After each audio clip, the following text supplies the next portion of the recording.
Hey guys, this is Ming here from agentsofspeech.com. Today we're going to talk about why language learning is actually a game of giving. And what I mean by that is that if you look at people, just human beings, adults who can speak multiple languages, okay?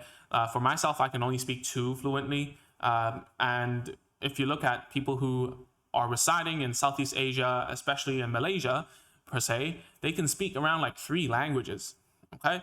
And not to even count those who can speak dialects and different colloquial tongues and so on.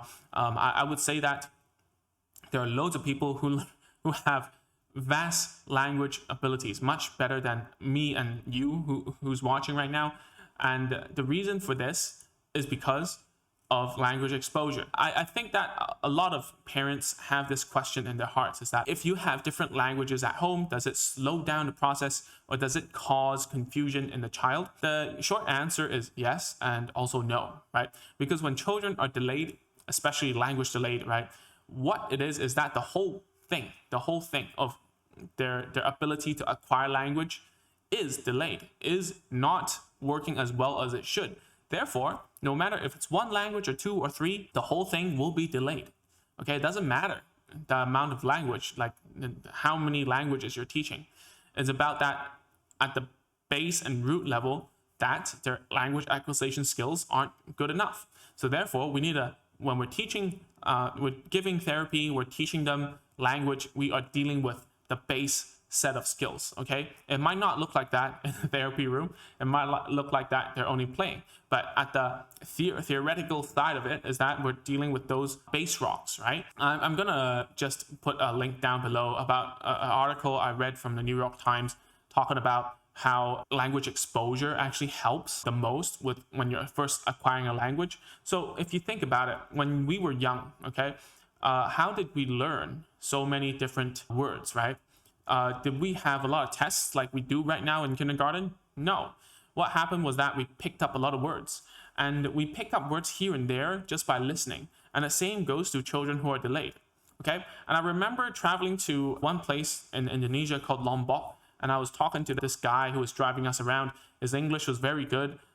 His Bahasa Indonesia was like fluent, perfect. He also spoke the local tongue and I don't know, a few more dialects. And I was like, hey, I do this for a living. I teach children how to talk. Can I ask you, like, how do you learn so much language?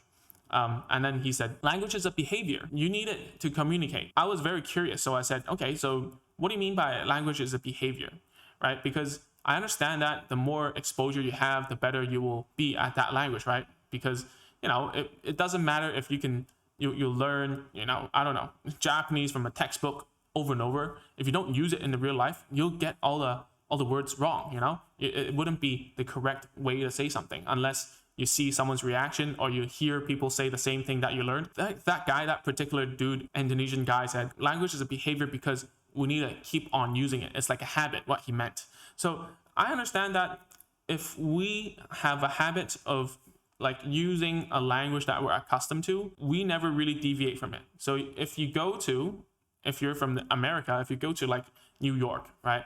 If you go to Chinatown, you don't need to speak English there. They all speak Chinese for some reason. They've been in America for the better half of their lives, but they don't speak English that well. And the reason is because language is such a strong behavior that we fall back to it so easily. They will use it all the like they will just use it because it's their comfort zone. Okay, so let's bring all of this back to teaching a child. Okay, and what I mean by language learning is a game of giving, is that you need to show that habit of using the language over and over and over again. Okay, you need to teach them different words at different structures and so on. Okay, and you also need to create a need so that they need to use that behavior on you.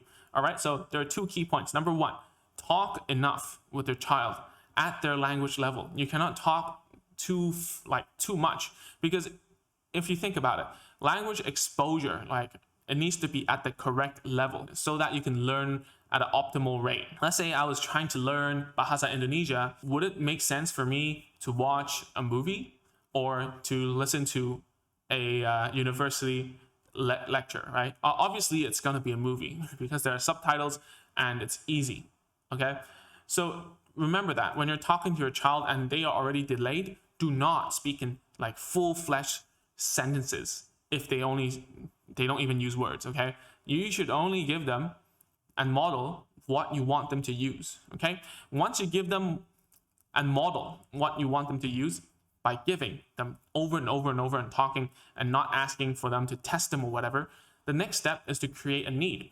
By creating a need, the best way ever is basically to teach them how to play. Okay, and when you play, they're having fun, they have a need to communicate with you, because with you around, it's much more fun. Okay, and that's where a lot of parents fall short, because they think that they are giving value to the child by playing with them, but actually it's the opposite. Right? They're thinking, stop doing whatever you're doing, you're annoying me, let me play alone. All right, so you need to be at a spot where you're teaching play, and there are loads of videos about how to teach play on this channel, so go check it out. That's the end of this video. I hope it gives you a better idea. Everything we do here at Agents of Speech is to change your mind. It's not to give you like tactics or strategies or, pie in the sky theory, or telling you using a textbook or whatever, that kind of stuff. I'm here to change your mind about what you need to do, and actually trying it, taking action every day, and knowing that you are the best person to teach your child. And the best way to start is being generous and giving language instead of trying to test them and get them to talk to you by asking questions and whatnot. Okay, so that's it for this video. I hope you enjoyed it. If you haven't, you can go get our checklist, all the tools and toys we recommend for home therapy. It's at agentsofspeech.com/checklist. Okay, that's all, and I'll see you in the next video real soon. Bye bye.